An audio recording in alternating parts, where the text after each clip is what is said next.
எல்லோருக்கும் வணக்கம். இந்த வாரம் மார்க்கெட் வந்து ஒரு கேப் அப்பில் ஓப்பன் ஆனால் கூட லாஸ்ட் 2 டேஸாக ஒரு பெரிய மூமெண்ட் இல்லை. நீங்கள் டெக்னிக்கலாக வந்து பார்த்தீங்கன்னா லாஸ்ட் 2 டேஸ் லைக் வந்து ஒரு டோஜி மாதிரி தான் ட்ரேட் ஆகிட்டு இருக்குது. யூரோப்பியன் ஸ்டாக் மார்க்கெட் வந்து யூரோப்பியன் குவார்ட்டர்லி ரிசல்ட் வந்து பார்த்திங்கன்னா லாஸ்ட் ஒரு 4 இயர்ஸில் இல்லாத அளவுக்கு ஒரு பெட்டர் தென் எக்ஸ்பெக்டேஷன் விட பெட்டர் தென் ரிசல்ட் வந்து கொடுத்துருக்காங்க. ஸோ யூரோப்பியன் ஷேர்ஸ் வந்து ஒரு நல்லாவே பவுன்ஸ் ஆகிட்டு இருக்குது, ரெக்கார்டு ஹையில் வந்து ட்ரேட் ஆகிட்டு இருக்குது. இதனால் என்னென்னா யூரோப்பியன் மார்க்கெட்டில் சென்ட்ரல் பேங்க்ஸ் வந்து ரேட் கட் கொடுக்கறதுக்கான வாய்ப்பு இருக்குது. ஸோ இதை தொடர்ந்து யூஎஸும் ரேட் கட்கான பாசிபிலிட்டிஸ் வந்து இருக்குது. பட் ரீசெண்டாக வந்து பார்த்திங்கனாக்கா லாஸ்ட் ஃப்ரைடே எஃப்ஓஎம்சி மெம்பர் வந்து ஒரு அனௌன்ஸ்மெண்ட் கொடுத்துருந்தாங்க speech. Economical projection as per calculate படி க்ரோத் ஆனால் மட்டுமே ரேட் கட்டை வந்து அனௌன்ஸ் பண்ணுவோம். அவ்வளோ ஈஸியாக வந்து எடுத்த உடனே நம்ம ரேட் கட்டை வந்து எக்ஸ்பெக்ட் பண்ண வேண்டாம் அப்படிங்கிறத அனௌன்ஸ்மெண்ட் கொடுத்துருந்தாங்க. பட் யூரோப்பியன் குவார்ட்டர்லி ரிசல்ட்டாக இருக்கட்டும், யூரோப்பியன் டேட்டாஸாக இருக்கட்டும், எக்ஸ்பெக்ட் பண்ணதை விட பாசிட்டிவாக இருக்குது. ஸோ யூரோப்பியன் சென்ட்ரல் பேங்கை பொறுத்தளவுக்கு ரேட் கட் கொடுக்கறதுக்கான சாத்தியம் இருக்குது. ஸோ அதனால தான் வந்து யூரோப்பியன் ஷேர்ஸ் எல்லாமே வந்து நல்லா பாசிட்டிவாக ட்ரேட் ஆகிட்டு இருக்குது. ஈவன் ரெக்கார்டு ஹைலையும் ட்ரேட் ஆகிட்டு இருக்குது. அது மட்டும் இல்லை, கமாடிட்டி ப்ரைஸஸ் இன்க்ரீஸ் ஆகிருக்கு. கோல்டு, க்ரூட் ஆயில் அண்டு இதெல்லாமே வந்து இன்க்ரீஸ் ஆகிருக்கு. இந்த வீடியோவில் gold and crude oil, natural gas, so இதை பற்றியும் பார்க்கலாம். ஸோ நிஃப்டியை நம்ம ஃபஸ்ட்டு பார்க்கும்போது நிஃப்டி நமக்கு ரெசிஸ்டன்ட் ஜோனில் ட்ரேட் ஆகிட்டு இருக்குது. நாளைக்கு ட்ரேடுக்கு நான் சொல்கிறது, நிஃப்டி வந்து பார்த்திங்கன்னா பொசிஷ்னலாக இந்த ரெசிஸ்டன்ஸை விட்டு கிராஸ் ஆகலை. அது மட்டும் இல்லை, நிஃப்டியை பொறுத்தளவுக்கு நமக்கு டபுள் டாப் ஜோனில் ட்ரேட் ஆகிட்டு இருக்குது. ஸோ அட்லீஸ்ட் இந்த ப்ரீவியஸ் ஹைக்கு மேலே ஒரு டே கேண்டிலாவது க்ளோஸ் ஆகணும். அதாவது 22,550க்கு மேலே ஒரு டே கேண்டில் க்ளோஸ் ஆனால் மட்டுமே ஃபர்தராக மார்க்கெட் வந்து அப்சைடு ரைட்னோ ஒரு டெம்பரவரியான கரெக்ஷன் வந்து கூட திரும்பவும் அப்சைடு வந்து ரைஸ் ஆகலாம். ஓவரால் ரேலியில் இருந்தால் கூட இந்த ப்ரீவியஸாக இருக்குது பார்த்திங்களா, மார்க்கெட் வந்து இந்த டபுள் டாப் ஜோனுக்கு கண்டிப்பாக ஒரு ரியாக்ஷன் வந்து கொடுக்கணும். அப்போது ஒரு சின்ன கரெக்ஷன் வந்து இந்த கரெக்ஷன் வந்து இம்மீடியட் சப்போர்ட், ப்ரீவியஸாக நமக்கு வந்து இம்மீடியட் ரெசிஸ்டன்ஸ் வந்து எவ்வளோ சொல்லியிருந்தோம், 22,340. ஸோ 22,340 ஃபஸ்ட்டு சப்போர்ட் ஆகும். செகண்ட் சப்போர்ட்டுங்கிறது இந்த ப்ரீவியஸாக இருக்குது பார்த்திங்களா, இந்த ரெசிஸ்டன்ஸ் வந்து செகண்ட் சப்போர்ட்டாக மாறும். இது வரைக்கும் ரெசிஸ்டன்ஸ் ஆகினது பிரேக் அவுட் ஆகிருக்கு. மார்க்கெட் கீழே ஃபால் ஆகும்போது இதுவே சப்போர்ட்டாக மாறும். அப்போ பெஸ்ட்டு சப்போர்ட் அப்படின்னா ஒரு பொசிஷனல் ட்ரேடர் ஒரு ஆப்ஷனை ஒரு 1 or 2 டேஸ் ஹோல்ட் பண்ணுற மாதிரி நான் ஆப்ஷன் எடுத்த உடனே பவுன்ஸ் ஆகணும் அப்படின்னா பெஸ்ட்டு சப்போர்ட்டுங்கிறது வந்து 22,200 220 இந்த ஜோனாக இருக்கும். இம்மீடியட் சப்போர்ட்டுங்கிறது 22,340 இருக்கும். இந்த 2 லெவல்லையுமே நோட் பண்ணிக்கோங்க. இந்த லெவல்ஸ் எல்லாமே வந்து நீங்கள் உங்களுடைய சார்ட்டில் வந்து போட்டு வச்சுருங்க. மார்க்கெட் எப்படி ரியாக்ஷன் ஆகுதுன்னு பாருங்கள். பார்த்துட்டு நீங்கள் கமெண்ட்ஸ் கொடுங்க. ஒவ்வொரு இதுலையுமே நம்ம வந்து லைவாகவே இதில் டிஸ்கஷன் பண்ணுறோம். அதன்படி தான் அடுத்த நாள் வந்து மார்க்கெட் வந்து மூவ் ஆகுது. ஸோ ஒரு லைவ் லேர்னிங்காக இருக்கும். மார்க்கெட்டை பொறுத்தளவுக்கு டெக்னிக்கலாக டபுள் பாட்டம் ஜோனில் இருக்குது. ஓவரால் ரெசிஸ்டன்ட் ட்ரெண்ட் லைன் ரெசிஸ்டன்ஸில் இருக்குது. ஸோ ஒரு சின்ன கரெக்ஷன் வர்றதுக்கு பாசிபிலிட்டிஸ் இருக்குது நிஃப்டியை பொறுத்தளவுக்கு. அதே போல் பேங்க்ஸை பொறுத்தளவுக்கு பார்த்திங்கன்னா நமக்கு ஒவ்வொரு முறையும் ஒரு நியூ ஹையை தான் இந்த சப்போர்ட் எடுத்து மார்க்கெட் ரைஸ் ஆகுது. இதில் வந்து பார்த்திங்கன்னா டெம்பரவரியான இந்த இடத்துல பிரேக் அவுட் நடந்திருக்கு பாருங்கள். அப்போ பேங்க்ஸும் வந்து பார்த்திங்கனாக்கா இன்கேஸ் மார்க்கெட் வந்து இறங்கினா கூட இது ஒரு ரீடெஸ்ட்னு தான் சொல்லலாம். இந்த ஃப்ளோ வந்து இதே ஃப்ளோ மார்க்கெட் வந்து அப்ஸ் அண்ட் டவுன்ஸ் வந்துருந்தால் கூட இது ஒரு ரீடெஸ்ட்னு தான் சொல்லலாம். அப் டு இந்த ஜோன், அதாவது 47,000 அப் டு 47,000 வரைக்குமே பேங்க் நிஃப்டியை பொறுத்தளவுக்கு ஒரு பாசிட்டிவான ஒரு மார்க்கெட்டு தான். பேங்க் நிஃப்டி ஒரு ப்ரீவியஸ் ஹையை கூட ஈஸியாக டச் பண்ணுறதுக்கு வாய்ப்பு இருக்குது. இம்மீடியட் ரெசிஸ்டன்ஸ் அப்படின்னா 48,000ங்கிறது வந்து பேங்க் நிஃப்டியை பொறுத்தளவுக்கு ஒரு ரெசிஸ்டன்ஸ் ஜோனாக ஆக்ட் ஆகும். ஃபர்தராக இந்த ரேலி வந்து 48,700ங்கிறது வந்து இந்த ரேலியோட ரெசிஸ்டன்ஸாக இருக்கும். மார்க்கெட்டை சப்போர்ட் பண்ணக்கூடியது 47,000 இந்த ட்ரெண்ட் லைன் சப்போர்ட்டுங்கிறது வந்து 47,000 இருக்கும். ஃபைன். தொடர்ச்சியாக சைட்வேஸ் அப் ட்ரெண்டாக இருக்கிறதுனால மார்க்கெட் வந்து ஒரு பிரேக் அவுட் ஆகி இந்த கேப் இருக்குது பாருங்கள். பிரேக் அவுட் ஆனதுக்கு ரீடெஸ்ட்டும் நடக்கணும். ரெண்டாவது இந்த கேப் இருக்குது பாருங்கள். ஸோ ஒரு ஹியூஜ் கேப் இருக்கு இல்லையா, இந்த கேப் ரீஃபில் பண்ணது கூட மார்க்கெட் வந்து இறங்கலாம். இறங்கி திரும்பியும் வந்து மார்க்கெட் மேலே ரைஸ் ஆகலாம். ஸோ ஓவரால் ட்ரெண்டு வந்து அப் ட்ரெண்டு தான். ஸோ இதில் வந்து மார்க்கெட் ஃபால் ஆனால் கூட அது ஒரு கரெக்ஷன் ஆர் ப்ராஃபிட் புக்கிங்னு நம்ம எடுத்துக்கலாம். நம்ம கண்டக்ட் பண்ணக்கூடிய online class and direct classes next batch வந்து April 3 வந்து ஸ்டார்ட் ஆகுது. இன்ட்ரெஸ்டட் பீப்புள் கீழே ஸ்க்ரோல் ஆகிற அந்த நம்பருக்கு காண்டாக்ட் பண்ணுங்கள். நெக்ஸ்ட்டு நீங்கள் கமெண்ட் பண்ண ஸ்டாக்ஸ் மாருதி சுசுகி வந்து கேட்டிருந்தீங்க இந்த ஸ்டாக்கை பற்றி சொல்லுங்கன்ட்டு. இந்த ஸ்டாக் வந்து கண்டினியூஸாக ஒரு ஸ்ட்ராங்கான ஒரு அப் ட்ரெண்டு தான். ஒவ்வொரு முறையும் இந்த ட்ரெண்டை பார்த்திங்கன்னா ஒரு ஸ்ட்ராங்கான ப்ரீவியஸ் ரெசிஸ்டன்ஸை உடைக்குது. மார்க்கெட் வந்து ஒரு நியூ ஹையை தான் கொடுக்குது. இப்பயுமே வந்து மார்க்கெட் வந்து ஒரு நியூ ஹை ஆல் டைம் ஹையில் தான் ட்ரேட் ஆகிட்டு இருக்குது. இந்த ஸ்டாக்கை பொறுத்தளவுக்கு நம்ம இது ஒரு சைட்வேஸ் மார்க்கெட்டுன்றதுனால ஒவ்வொரு முறையும் ஒரு நியூ ஹையை கொடுத்துட்டு அகெயின் மார்க்கெட் கீழே வரது பாருங்கள். இப்போ ஒரு ட்ரெண்டுங்கிறது வந்து இந்த மாதிரி இந்த ஸ்டெப் பை ஸ்டெப் இருந்துச்சுன்னு வச்சுக்கோங்களேன். இப்படி இருந்துச்சுன்னு வச்சுக்கோங்க, இந்த ப்ரீவியஸ் ரெசிஸ்டன்ஸ் இருக்கு இல்லையா, இதை கட் பண்ணிவிட்டு கரெக்டாக அந்த ரெசிஸ்டன்ஸில் சப்போர்ட் எடுத்து மார்க்கெட் மேலே போகும். இந்த மாதிரி படிக்கட்டு மாதிரி இந்த ப்ரீவியஸ் சப்போர்ட்டில் டச் பண்ணிட்டு மார்க்கெட் மேலே போகும். பட் இது வந்து அப்படி கிடையாது. இது வந்து சைட்வேஸ் மார்க்கெட். என்ன ஆகும், இந்த ப்ரீவியஸ் ரெசிஸ்டன்ஸுக்கும் கீழே வரும், கீழே வந்து திருப்பி மேலே போகும்.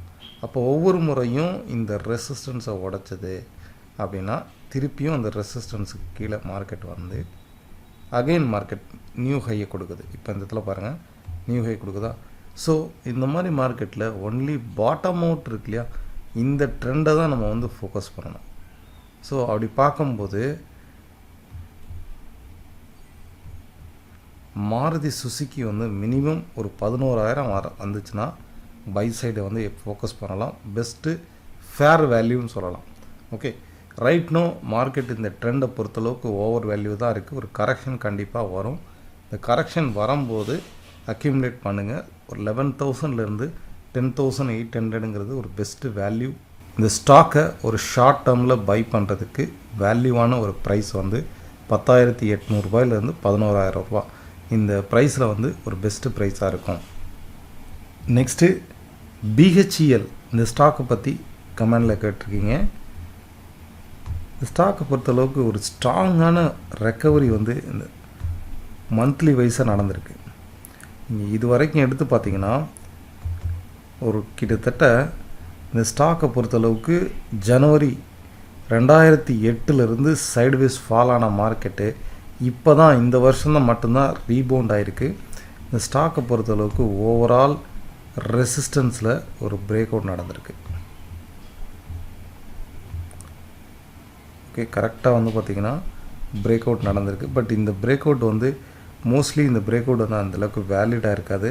அதனால் ஒரு வெரி ஸ்ட்ராங் ரைஸ் ஆனதுனால கண்டிப்பாக இதுக்கு வந்து ஆல்மோஸ்ட் ஒரு 50% வந்து கரெக்ஷன் வந்து நடக்கும். 250 இருக்கா. ஸோ அட்லீஸ்ட் ஒரு 50% இது வந்து கரெக்ஷன் நடக்கும்போது தான் இந்த இடத்துல நம்ம எடுக்கணும். இந்த மாதிரி பிரேக் அவுட் வந்து ஒரு ஃபேக் பிரேக் அவுட்டாக கூட இருக்கலாம். ஏன்னா பிகாஸ் ஹியூஜ் வாய்டு இருக்கக்கூடிய ட்ரெண்டு. நம்ம ஸ்டூடெண்ட்ஸ்க்கு வந்து டைரக்ட் கிளாஸில் இருக்கட்டும், ஆன்லைன் கிளாஸ் ஸ்டூடெண்ட்க்கு வந்து இது கிளியராக தெரியும். இந்த மாதிரி பிரேக் அவுட்டை வந்து அந்தளவுக்கு பிலீவ் பண்ண வேண்டாம். ஸ்டாக்கை பொறுத்தளவுக்கு ஒரு கரெக்ஷன் வரும்போது, ஒரு 50% கரெக்ஷன் வரும்போது 140லேருந்து 130 ரூபாய் வந்துச்சு அப்படின்னா ஒரு பெஸ்ட்டு வேல்யூ ப்ரைஸாக இருக்கும். ரைட் நோ டெக்னிக்கலாக ஓவர் வேல்யூவில் இருக்குன்னே நம்ம கன்சிடர் பண்ணலாம். நெக்ஸ்ட்டு கமாடிட்டி மார்க்கெட்டில் கோல்டை பற்றி பார்க்கலாம். கோல்டு வந்து பார்த்திங்கன்னா ஒரு பொசிஷ்னலாக நமக்கு வந்து இந்த இடத்துல ஒரு ஸ்ட்ராங்கான ரெக்கவரி வந்து நடந்திருக்கு, பிரேக் அவுட் நடந்திருக்கு. நீங்கள் டெக்னிக்கலாக வந்து பார்த்திங்கன்னா ப்ரீவியஸாக இந்த இடத்துல செக் பண்ணி பாருங்கள். நான் வச்சுருக்கிறது வந்து வீக்லியில் வச்சுருக்கிறேன். கண்டினியூஸாக லாஸ்ட் இயர் ஃபுல்லாகவே இந்த மாதிரி ஒரு ஃபார்மேஷன் தான் நமக்கு ஃபார்ம் ஆகிருக்கு. ஒரு கப் அண்ட் ஹேண்டில் ஃபார்மேஷன் நடந்து ரைட் நோ வந்து பிரேக் அவுட் ஆகிருக்கு பாருங்கள். ரீசெண்டாக பிரேக் அவுட் ஆகிட்டு இதே ரெசிஸ்டன்ஸ் தான் இந்த இடத்துல ரீடெஸ்ட் ஆகிடுத்துருப்பாருங்க. ஸ்ட்ராங்காக ரைஸ் ஆகுதா? ஸோ ஒவ்வொரு முறையும் ஸ்ட்ராங்காக ரைஸ் ஆகுது. இந்த இடத்துல லாஸ்ட் இயர் ஃபுல்லாக கன்சல்டேஷன் ஆகி பிரேக் அவுட் நடந்து இப்போது மார்க்கெட் வந்து ஒரு ட்ரெண்டிங்கில் இருக்குது. இந்த ட்ரெண்ட் வந்து டுவோர்ட்ஸ் 71,500 வரைக்கும் அப்சைடு வந்து ரைஸ் ஆகலாம். நான் சொல்வது வந்து எம்சிஎக்ஸ் கோல்டுடைய ப்ரைஸு 71,500 வரைக்குமே இந்த ரேலி வந்து கண்டினியூ ஆகும். க்ரூட் ஆயிலை பொறுத்தளவுக்கு மிடில் ஈஸ்டில் நடக்கக்கூடிய இந்த இஸ்ரேல் கமாஸுடைய வார், மிடில் ஈஸ்டில் நடக்கக்கூடிய இந்த டென்ஷன், ஸோ இது எல்லாமே வந்து க்ரூட் ஆயிலினுடைய ப்ரைஸை கண்டிப்பாக அஃபெக்ட் பண்ணும். இப்போ ரீசெண்டாக ஃபஸ்ட்டு டைமு பார்த்திங்கன்னா 7,000 கிராஸ் பண்ணியிருக்கு.